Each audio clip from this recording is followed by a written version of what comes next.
আজকের আবহাওয়া খুবই খারাপ। আজকের আবহাওয়ার কারণে দেখুন কত ঝড় হচ্ছে। একটু প্রকৃতিটা দেখুন আপনারা। প্রকৃতির কত খারাপ, আপনারা কি দেখতে পাচ্ছেন কত ঝড় হচ্ছে। এই পুকুরে পানি ছিল না, কাল অব্দি পুকুরে পানি ছিল না। আজকে দেখুন পুকুরটা পুরো ভরে গেছে।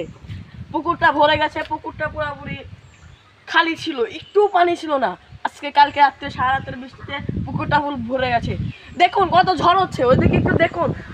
আকাশটা কত মেঘলা, আকাশটা অনেক মেঘলা হয়ে রয়েছে, কত বাতাস। দেখুন কালকে রাত্রে ঝড়ে গাছ ভেঙে গেছে, গাছে যত ঠেকনা ছিল সব ঠেকনা পড়ে গেছে, গাছ তো ভেঙে গেছে, সবকিছু গুড়িয়ে যাক। আর একটা খবর, আজকে আকাশে A20 একটা প্লেন উঠছিল।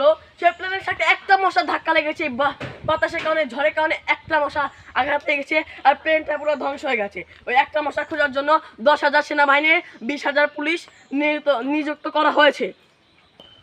আজকে আপনাকেও 11টার পর থেকে বের হবেন না। 11টার পর থেকে অনেক ইচ্ছা বেশি তাণ্ডব হবে। রাত্রে যা হয়েছে ইচ্ছা বেশি তাণ্ডব হবে 11টার পর থেকে। আজকে -51°C। আজকে আপনারা কেউ বের হবেন না, ঘর থেকে বের হবেন না, সবাই কম্বলের নিচে শুয়ে থাকবেন। আর যারা মা বোনরা আছে রান্না করেন, তারা খুবই শীঘ্রই রান্না করে চলে যাবেন ঘরের ভিতরে।